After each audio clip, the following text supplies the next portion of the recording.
Hollywood itself is a word. The word is interesting because it's a word that comes from a pagan. Hollywood is the holy wood, and it was the wood that the magical wands were made out of in the pagan sorcery, magic.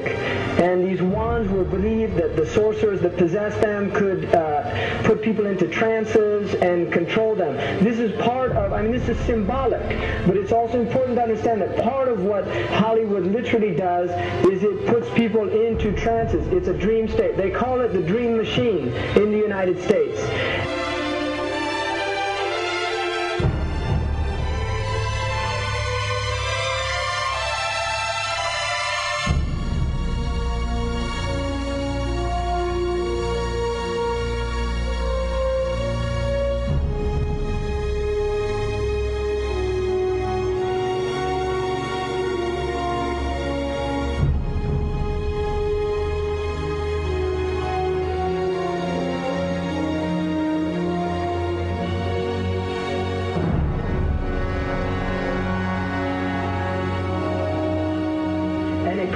Fantasies for people, it puts people into these sleep. Now, one of the things is interesting that in the part of what's done in movie theaters, in darkened rooms where people watch television, is literally a trance state that occurs. So what's called suspended state of disbelief. You enter into a state, you suspend your disbelief and enter into a state whereby you begin to believe what you internally realize is imagination.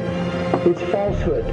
Films are magic. It's just magic. You go and you watch these things and people get caught up in them. People cry during films, all this catharsis that takes place in these things.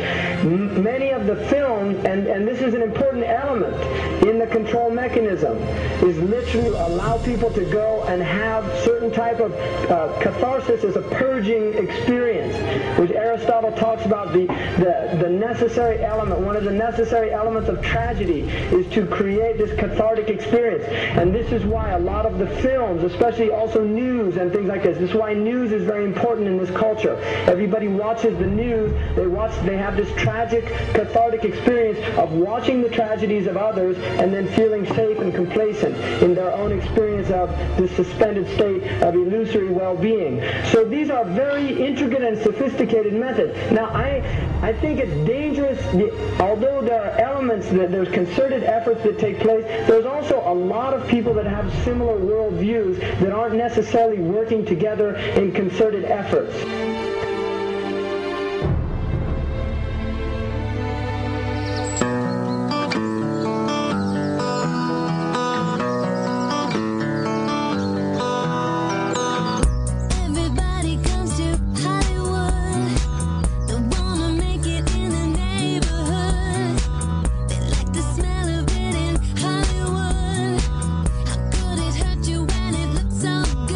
Shine your light now. This time it's got to be good. You get it right now, yeah. 'Cause you're in Hollywood. There's something in the air in Hollywood. The sun is shining like you knew.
supposed to be up here?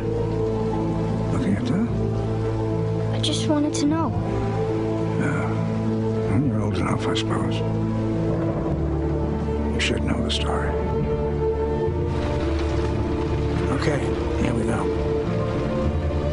It was 1832.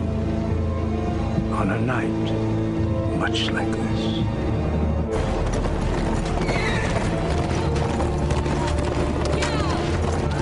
Charles Carroll was the last surviving signer of the Declaration of Independence. He was also a member of a secret society known as the Masons, and he knew he was dying.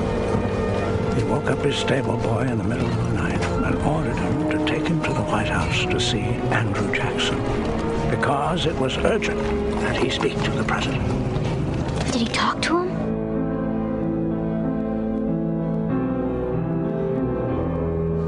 No, he never got the chance. The president wasn't there that night. But Charles Carroll had a secret.